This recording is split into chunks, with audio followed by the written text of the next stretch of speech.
passion is not always going to be at a red-hot 10. That's right. And so the friendship is what carries you. It carries you into the place of being lovers, but it carries you through the hard seasons. It's fun. It's more enjoyable in the joyful seasons to have a friend with you. And so it's essential to have that friendship at the core, because the other, is important, obviously, but that comes out of the friendship. We read, when we wrote the book Real Marriage, we read a massive stack of books, and virtually, or perhaps none of them really in any detail talked about friendship and marriage. It's like marriage and friendship are two different categories, and for us, it's absolutely crucial. Yeah. This is why you should be friends before you're married. You should be friends while you're married, and when your kids leave home, you better be friends. Yeah. Well, howdy, y'all. Pastor Mark here, welcoming you back to the Real Marriage Podcast. If you don't know, we got a brand new book, my wife Grace and I. It's called Real Romance, and it's on sex in the Song of Songs. And hey, if you're not having sex, we want help. If you're having sex, we want you to have more and better sex. And if you're doing really great, congratulations. You're officially a unicorn. The book is now available, and you can find all the details at realromancebook.com. And on today's episode, we'll be delving into the Song of Songs, the Real Romance Marriage book, and try to help you spice up your love life, my friend. The brain has a rear section that is, they would say, more primitive. It's more emotional, more impulsive, more reactionary. And then there's the front brain, which is more reflective, more contemplative, more logical. Animals tend to have the rear brain. Only human beings have the front brain. And when we're feeling emotional, or we're upset, or we're hurt, or we're bitter, or we're disappointed, or we're shocked, we tend to start in the rear brain, and that's when you get very emotional, and you tend not to be very rational or very spiritual. And it literally is then taking every thought captive in obedience to Christ. It's being transformed by the renewing of your mind. It's saying, okay, I'm going to invite the Holy Spirit in, wise counsel in, I'm going to pray and reflect. I'm going to get it to the front brain so that we're not just emotionally escalating, but we are reasonably de-escalating the situation. And so within that as well, she's stopping and she's saying, okay, let me go to the front brain. What do I love and appreciate about him? And she said, he's got good character. He provides, he works hard. I am attracted to him. He's a good man. This marriage is worth saving. This man is worth forgiving. This situation is worth resolving. And sometimes it takes some time to get there. And he's gone. We'll see in the next episode where they ultimately do reconcile. But within this, you mentioned and referred to it earlier, when we're serving, it would have been good for him to serve her by maybe telling her what was happening, or just making her a priority and coming home. And oftentimes as men, we can make work a priority and our wife feels neglected. And in that moment, he could have said, I'm sorry, I'm so late. I know this is hard on you. I want to come in and talk it through, or we can talk it through tomorrow, but just let me come in and I pray together. Yep. This was my error. This was my fault. Instead, he immediately, what he does, he's selfish. He's out. He comes home and he immediately wants to have sex. True or false? Most women doesn't work that way. And he's saying a lot of nice things. Yeah. He's trying to compliment her and warm her up, but he's not owning his own failures. Right. So how attractive is it for a man to be honest, repentant, and own his stuff? Well, for a man, that feels really weak. But when a man does that, for a woman, that looks very strong. Because he's safe. And so you're right. He comes home and he's trying to get in, but ultimately he's not owning his own failure. And so when it comes to her, she could have served him by maybe just leaving the door unlocked. But this is definitely punitive on her behalf. And you've got a trouble in the marriage when you're not sleeping in the same bed. The Bible talks about the marriage bed. And so you should be in the same bed. When it comes to serving, Gary Thomas has got his book on the love languages, which is kind of a classic. And he says that not only should you serve your spouse, you should serve your spouse in the language that they speak, their love language. So it'd be words. This could be verbal communication. This could be writing of notes. It could be giving of gifts. Sending a text could be giving of gifts, big or small. Could be acts of service, doing things to alleviate, practical burden. Gas up the car, take out the garbage. Those are Grace's love languages. Time would be a big one for me. And it's just ministry of presence and having time together. Just being available. And then also touch. And so I like to snuggle. I really like to hold hands. When we drive in the car, I like to hold hands when we do these things. I like having Grace close. And I need to hold her hand. Otherwise, she's going to stay busy with chores and tasks. So I have to lock her down. And so, when it comes to serving, what would be your primary love languages and what would mine Of be? receiving. Of receiving, yeah. Yeah. Because otherwise what happens is we're serving, but they're not receiving, so then we get angry or we feel rejected. Right. But it's figuring out, not only do we need to serve, but a servant figures out how you need to be served. Mine would probably be words and service. Okay. So what that means is words are important to you. So if I am critical or if I'm harsh or if I negative name call, it's doubly painful for you because words are very important to you. And then service wasn't as big when we got married. Once we had 5 kids, it really moved up the charts very, very quickly. And for me, it's always been probably time and touch. Yeah, because life is busy and I just like having you around. The key that she articulates in this section in chapter 5, verse 16, the second half of the verse, it's one of our favorite definitions of marriage in the entire Bible. One translation quotes her as saying, "This is my lover, this is my friend."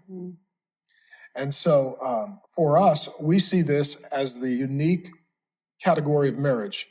We have friends, but your spouse is your lover and your friend. It's a unique, once-in-a-lifetime intimacy that you share together. And so maybe just from your heart, honey, how important is it that marriage begins and is sustained by a genuine friendship? Yeah, there's so many different seasons of marriage, and some seasons are hard, whether it's physical stuff going on or emotional or spiritual stuff going on. You can't always be in that lover spot in every season. The passion is not always going to be at a red-hot 10. That's right. And so the friendship is what carries you. It carries you into the place of being lovers, but it carries you through the hard seasons. It's fun. It's more enjoyable in the joyful seasons to have a friend with you. And so it's essential to have that friendship at the core, because the other, is important, obviously, but that comes out of the friendship. We read, when we wrote the book, Real Marriage, we read a massive stack of books, and virtually, or perhaps none of them really in any detail talked about friendship and marriage. It's like marriage and friendship are 2 different categories. And for us, it's absolutely crucial. Yeah. This is why you should be friends before you're married. You should be friends while you're married. And when your kids leave home, you better be friends. Because what we're seeing now, we're 50 and our 2 oldest kids are married at this point. One is in college, 2 are in high school. The kids are not as dependent on us. They're more independent. And if we don't have a friendship, we've got a crisis. Because it used to be that the kids would keep us busy, and now they don't need us as much. And if we don't enjoy being together, we've got ourselves a real problem. And so the issue that she says is, the reason I want to work this out is because he's my friend. And she misses the friendship. And so John Gottman, in his book, The 7 Principles for Making Marriage Work, again, he's a good researcher. He says the determining factor in whether wives feel satisfied with the sex, romance, and passion in their marriage is by 70% the quality of the couple's friendship. It's a big deal. For men, the determining factor is by 70% the quality of the couple's friendship. They say that men and women are very different, but on this, they're very much the same. The friendship really matters. And men and women approach friendship differently. So you need to, in order to work on your friendship, figure out how your definition of how to build a friendship and my definition of how to build a friendship, so that we can do that for one another. And again, it's going to be serving you, because you're generally men. You like to have the ministry of presence, but generally men like to go do stuff together to build a friendship. And so I, as a wife, if that's your way of building a friendship, I need to be willing to go and do stuff with you to build the friendship, and vice versa. Whatever I feel is building the friendship. You need to be able to serve me in that way. That's where one of my favorite things is just holding hands and going for a walk. Yeah.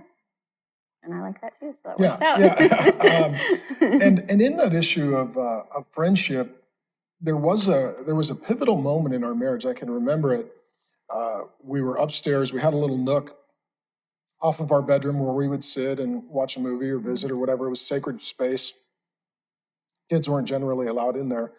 And I would come home from work, and you would oftentimes ask me, tell me all about your day. Tell me exactly what happened. Tell me everything that went on. And that was the last thing I wanted to do, because it's like revisiting the crime scene. Like I barely lived through the day. I don't want to relive the day. And on one occasion, I remember you didn't ask what happened. You asked, how can I be a good friend? And to me, that was a revolutionary question, because the day was over and there were certain things I couldn't fix, but you being my friend meant that I had this really beautiful relationship to come home to and somebody that I enjoyed. And so it started to become a difference in our marriage when you started asking, right now, today, tonight, how can I be a good friend? And that changed everything. He goes on to say, happy marriages are based on a deep friendship, which is crucial. Yep. And we were friends. Yeah. We were dating. We were friends. We 4.5 years. We dated 4.5 years. We were friends. We still are friends. And that's why I used to travel a lot more than I do, just to make ends meet and to generate revenue to take care of you and the kids. And I would go into a low-level depression before travel because I knew I was going to be away from you. And then when I was gone, I just wanted to get home. And so for me, I don't like not having you around. And things that normally I wouldn't enjoy, if you're there, I enjoy them. Like the other day, you were going to go to Costco. I have never been to Costco by myself, and I will never go to Costco by myself. But Grace goes to Costco, and you went with me. I said, it's not urgent. I can go another time. You're like, no, let's go to Costco. If you're there, it's fun. If you're not there, I'm not going to Costco. We spend more when you go to Costco. We do, yeah. It's amazing when you go to Costco. There's all these things you didn't even know you needed. Nope. And then you're like, I have to have that Snuggie. All right, so he goes on to say, happy marriages are based on a deep friendship. By this, I mean a mutual respect for and enjoyment of each other's company. These couples tend to know each other intimately. They are well-versed in each other's likes, dislikes, personality quirks, hopes, and dreams. They have an abiding regard for each other and express this fondness not just in big ways, but in little ways, day in and day out. Friendship fuels the flames of romance because it offers the best protection against feeling adversarial toward your spouse. Absolutely. If somebody is your friend, you're usually going to give them the benefit of the doubt. You're going to paint them in the best light. When they're acting out of character, you're going to be more quick to sort of dismiss that and return to who they truly are. And friendship is built on trust. Yeah. And so it means it's a safe place. And I like where she says, this is my lover, this is my friend. The friendship is constant, or should be constant in the marriage, and the intense sexual passion and lover, it sort of ebbs and flows. It's not like every minute of every day is like going the to be, movies. No, at some point you've got to go to work, you got to do the laundry. Gotta get stuff done. Got to get stuff done. And so, but the friendship sustains it. And within that as well, if you are friends, it actually creates a safer place for the sexual intimacy. Absolutely. Because it's not about performance, it's about just an extension of the friendship. And so a lot of times people will wonder, how do we improve things in the bedroom? Well, maybe you need to improve the friendship outside of the bedroom so that there's more safety and freedom and trust in the bedroom. And if you are friends, it's not as serious. Yeah. I always tell the story. There was one couple we were dealing with, and they were friends and they got along well, but they were sexually very timid, and they both had things that they wanted to try, but they wouldn't talk about it, and they wouldn't try it because they're a little bit embarrassed. And so one day he came home and she just grabbed him and passionately kissed him, and she's like, I want to make love on the coffee table. It was, I don't know, apparently she really liked the coffee table. So she lays on the coffee table and it broke. And they just laughed and laughed and laughed. When you're friends, even when you go into sexual intimacy, even if everything doesn't work out, you can still have a good laugh and you're friends. That's right. It takes some of the pressure off. So we like to say, we'll close with this, There are three kinds of marriages, and there are three moments in marriage. There is what we like to call the back-to-back, shoulder-to-shoulder, face-to-face. So can't move very much. So back-to-back, do this. Okay, so what are we doing? We're fighting. We're not talking. We're not looking at we're each looking other. at other We're things. not talking to each other. And what happens here in this section of the Song of Songs, they literally are back-to-back. She turns her back on him, rolls over in bed, locks the door, and then he walks away. So literally they're back-to-back. They're not talking to each other. They're not looking at each other. And oftentimes when you're fighting, you don't want to look at each other. Yeah. Because then you're going to start feeling warm and you want to be cold. You're going to forgive and you want to be mad. Yeah. And then there's shoulder to shoulder, which is all the work and the tasks and the responsibilities. Much of life. How good are we at shoulder to shoulder? We're really good at that. But to our demise sometimes. Sometimes we get too locked into doing things. And so we work together, actually when we were dating at a hotel, we actually worked together. And then we raised 5 kids together. We do ministry together. We do life together. We kind of do everything together. And we're very efficient at getting things done together. We work well together. We complement each other well. But with 5 kids in ministry and life, there can be so many things to keep us busy that we're locked into shoulder to shoulder. And then you end up over time becoming more roommates than soulmates. And then there's the face-to-face. Yes. And this is the Bible's language for friendship. It says of people who were intimate with God that they saw him face-to-face. It says that of Moses. For example, and then Paul says in Corinthians that one day we will see Jesus Christ face-to-face. And that's the language of friendship. And the old reformers used to talk about living coram Deo, which is in the face of God. It's living face-to-face with God. How important is it for a couple, if they're going to be friends, to get a lot of face time? It's essential. You have to be able to look each other in the eye. I mean, you have to be, that's where you know each other's telling the truth. You're looking into a person's soul by looking them in the eye. And it's hard to be mad at someone when you're looking at them in the face. You have to, you're reminded of why you love them and why you want to be with them and the fun times. And when you're looking away, you can ignore and avoid all that. And so when you look each other in the eyes, it's you remember the love that you have for each other. Well, and even in our world, I mean, we've got Facebook, we've got FaceTime, Zoom. I mean, so much of our communication is built so that we can have face-to-face communication, and so much gets lost. I mean, if you're trying to resolve an issue over text or email, oh boy, not good. And or if you're back-to-back, you're just not looking at each other and you're sort of yelling at each other from one room of the house to the other. That's not how to resolve things. And so it's always thinking about, what does face-to-face time look like? This would include a regular date. And it's not sitting at a movie all the time, though that's not a sin, because that's shoulder to shoulder. It's face-to-face. It's sitting down, having a meal, having a glass of wine, playing a board game, whatever it is, praying together, reading scripture to one another, sitting in the tub together, looking at each other. And it's just that face-to-face time is crucial and important. And the reason that they have a broken marriage in this episode is because they've gone back to back. And we're going to see in the next one that they go face to face and they reconcile it. So maybe give them their homework assignment for this section. Okay, you got another private conversation. And what we mean by this is not in front of the kids, not in front of the in-laws and the outlaws. And even if you're going to go to a restaurant, find a quiet booth in the corner, or maybe go to the park, or just find a place that's a little bit private. Yes. With your phones off, looking at one another face to face. We just talked about this with a lot of love and grace. Have a healthy conversation, inviting your spouse to be a better friend by, number 1, giving them examples from your relationship on how they have already been a good friend. And then number 2, how they can be a good friend in the present and future. So start with encouragement and how you appreciate how they've been a good friend, and be specific, and then ask, or talk about how they can be a good friend in this season of your life. Like I said, it changes throughout your life. So you can't just keep doing the same thing, expecting them to feel super loved by you. You need to check in and do the face-to-face and figure out, what do you need in this season? And our goal for you is our goal for us, and that is that marriage is more than friendship, but it's certainly not less. And that your spouse should be your best friend. And I get really concerned anytime I hear somebody say, I'm going to go spend time with my best friend. That should be your spouse.